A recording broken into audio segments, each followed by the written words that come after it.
Yep, that's me. You're probably wondering how I ended up in this situation.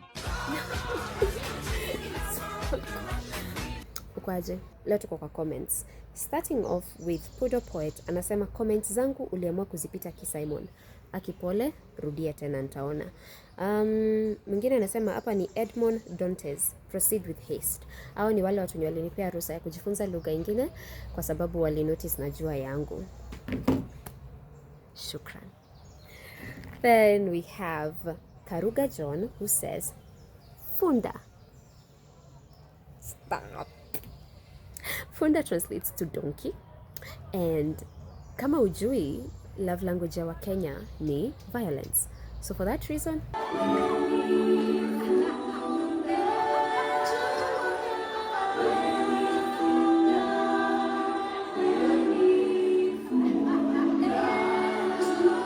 Funda right back at you, brah. I think most new believers go through a self-righteousness phase that makes them susceptible to a cult. That is just stellar. I completely agree. It's what we call zeal without knowledge. They mean well, they have the best intentions, but unfortunately most new believers fall in the hands of wolves in sheep clothing.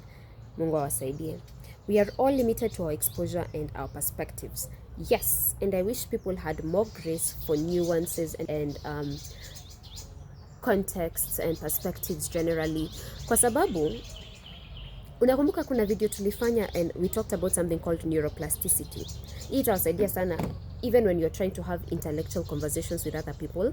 So neuroplasticity is, so to speak, your brain's flexibility. It's when your brain creates new neuron connections, allowing you to adapt to new things, learn new things. Like people who are more open-minded have more neuroplasticity. So kuna watu wenye huwezi ongeleshea wabadilisha. Judith Shagi anasema, please don't lose your voice. Getting it back is a struggle and the in-between is hell. Learn what you need to so as to control.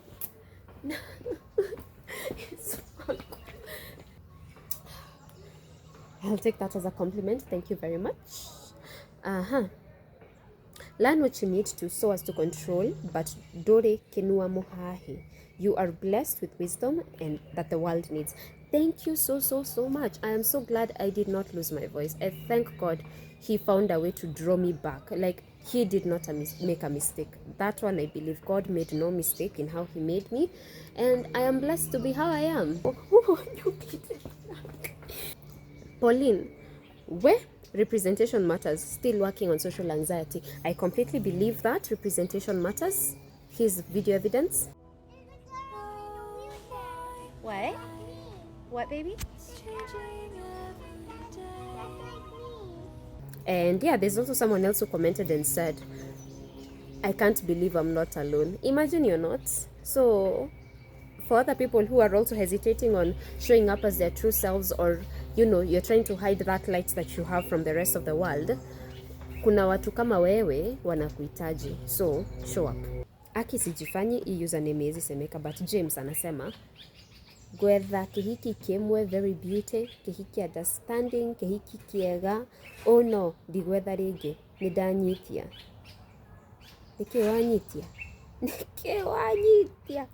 Kai. Unbothered nonchalant queen. Jacqueline Akinyi, are you related to Rihanna? The resemblance, what? You ananitaka. Who you? Thank you, Jacqueline. Kahiga Karanja, where watch a speech Churchill. And you guys think that's the epitome of my folly when I was in pursuit of fame? Hey, kai. Let's go tutakuwa na time tawapea story yangu mtalia. So I had asked you guys how you define an opportunity, because that affects your ability to recognize one.